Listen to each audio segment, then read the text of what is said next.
Hi everybody, and welcome to the Sunday Night Indigenous Sex and Love Show. My name is Edward Sear, and this is my co-host, Lauren LaValle. And so we have a very, very special guest today, Jarrett Lehman. So, Jarrett, why don't you tell a little bit about who you are and what you do in the community? Sure. So, Bojuanin, Jarrett Disnakash, Magnetawan First Nation in Donjaba, Kinamadid in Dodom. I'm from Magnetawan First Nation, which is outside of Parry Sound in Ontario. I'm in Anishinaabe. And I currently live and work in Toronto. Woo! Toronto yeah. in the house. So we're going to jump in. This episode is going to be all about dating in the gay community. And as an Aboriginal man, we wanted to get your insight and really, really honor the voice of our Two-Spirit people, which you identify as Two-Spirit, correct? Correct, yes. So we'll dive right into it. Let's go. Okay, so our first question for you, Jared, is what is the gay dating scene like in Toronto? Well, the gay dating scene in Toronto is really vast, actually. There's a lot of different faces that you can see. There is a lot of options to choose from, and I think that I noticed that when I travel a lot. I travel quite a bit for work, and I always sort of want to know where the gays are when I land. And so, but you know, it's interesting to see that the pool of individuals that are out and open in Toronto is really large, and I think that that provides you a lot of options to choose from. Oh, that's great. Yeah. And parallel to a lot of other cities that you've gone to. Yeah, so I travel for work. I actually own a tech company as my day job, and then I also manage entertainment talent. So I own 3 companies, and I'm an entrepreneur and a business owner. Cool. And so I travel for work to a lot of different places across Canada, United States, Asia, Europe. And so I get to experience sort of the LGBT culture across borders. Wow. And so in other parts of Canada, it can be pretty hard to find an LGBT or out person. I was doing a trip in the north. I was in the Northwest Territories for a month, and I was on a little plane flying into a flying village. I was up in Tuktoyaktuk, which is like right on the Arctic Ocean, and I put my foot in, and so I can say I've been in the Arctic Ocean. It's cold, but it was interesting. So I of course got off the plane, and it's interesting because they have really good cell service in some of those really small communities. Really? That's impressive. That's the only their towers right there, right? Okay. They don't have any. There's one tower, and you know, and they have good service. Yeah. So it's good. And so I opened my, my dating app, and I just want to see where, where are the gays, where are they at? Where are they at? The Arctic. And yeah, it was like 800 kilometers away. I was like, I'm alone. Aww. Yeah. So when you do travel, I did travel way up north. It can be very isolating, and also people aren't as comfortable with their sexuality as we tend to be in the South. Okay, right on. And so, as someone who identifies as Two-Spirit, what does Two-Spirit mean to you? Yeah, Two-Spirited was a journey for me, actually, to come to the understanding of what this means for an individual, because we have this really cool piece in our culture where we have intermingled sexuality with spirituality. And I was speaking at a church, actually. I was hired to do some reconciliation work with United Church of Canada. And I was speaking to a congregation. I grew up very religious in a very Christian home, a conservative Christian home. And so the idea around talking about sex, first of all, is something that you don't do in a religious home. My mother is British and my father is indigenous. So my mom, British culture is still very much, you just don't talk about that, right? And so it was interesting growing up and speaking at the church, and that was something that really resonated with the congregation there, because they had never heard that concept before. And so being Two-Spirited is, from my understanding, which is an Ojibwe or an Anishinaabe way, and it's different for every tribe and every group of people. From my understanding, it is a place within the community that individuals had, Two-Spirited people had, where you held knowledge and you held teachings for both male and female. teachings. So you were able to, you had a male and female spirit in you, and you were able to learn and do teachings of both genders, and that made a two-spirited person a greater asset to the community because you had more knowledge and you carry more knowledge than other individuals who maybe are focusing on other things. So an example that one of the elders gave me was around, like, if you're in the middle of the bush, a two-spirited person would be able to help with the birthing ceremony if there was all just men around or something, for example, and would understand the traditions and customs that had to, that needed to be followed at that time. And it's not saying that it was very strict and that only men did men things, but that was sort of the general understanding of the role. And so how does our culture and our spirituality mix in with a sexual identity, I think, is a really cool piece that non-Indigenous communities and society is really picking up, right? And it's not something that we've really talked about, and I think we're coming into that as we continue to go forward. Well, it's interesting too because you see non-Indigenous people identifying as two-spirit right, now. Yeah. Well, I mean, and so I never identified as two-spirited until I had the teachings, and that doesn't mean that you can't identify. I just chose not to. I identified as a gay man, and I'm cisgendered. Like I'm a man and I like men. Like there's no, I have no desire to be a woman, but that's, if someone else does, that's fine. I just don't. And so two-spirited really is a term, an umbrella. It really is an umbrella term as what we know today as the LGBTQ2S community. Those would have been individuals along that sexual identity spectrum would fit into sort of the two-spirit category. You could be a woman who is two-spirited, and whatnot. And it's interesting because sexual theory, if you look at sexuality and gender, I took some of it in university. What was interesting was that sexuality is different than identity. So your orientation, so if you're a male and you like men, your orientation would be homosexual. Yep. But that doesn't mean that your behaviors are always homosexual. And behavior is different than your orientation. And how to conceptualize that a little bit is think of like a monk or a priest who are maybe straight men, but they're celibate, right? So their behavior doesn't match what the orientation is, right? Right? So that's something I think to think about how does that work, and how are they're all separate, and they also all change. You don't, some people will go through feelings where they are attracted to the people of the same gender, and then they are not after a while, and that's fine. Your orientation can change, and it's not something that is stuck in a box, like once you're born this way and this is what you are. Yeah. You are born, I believe in that theory of being born that way, being born gay, but doesn't mean that you're always going to be gay, or that your behavior is going to match the orientation that you are portraying out into society, into public. I think that's so true. I agree. Yeah, people are constantly evolving, changing, growing, and you know what I really like about the teachings that you received around two-spirit, it sounded like they were a people that brought a lot of balance into the community. Yeah, so it was a convener, right? Yeah. It was the bridge between male and female, and our societies are very much, you have men's, circle and women's circle, and men are fire keepers and women are water keepers in the Ojibwe, the Anishinaabe way. And so I had a really interesting experience. I didn't come out myself until I was 21, 22.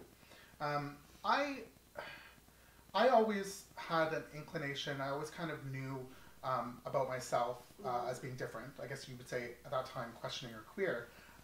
But I actually was very focused on myself, and I wanted to get through high school, I wanted to get through university.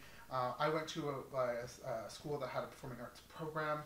I was very active in that scene, and I went on to university right out of school. I have a business degree, and then I went right after my right into my master's degree right after, and I have a master's degree in policy and law. So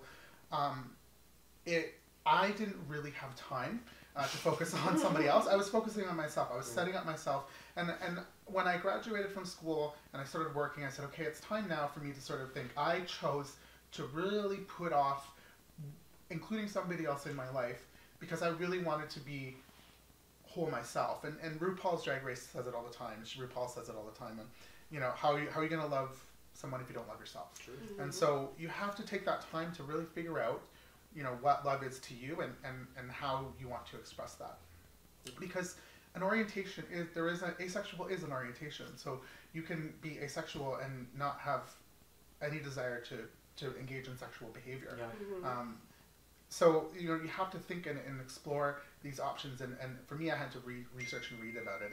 And I'm sort of really nerdy. And I was young and I was in high school and I read a lot. And I was reading a study that talked about the importance of being single in your 20s.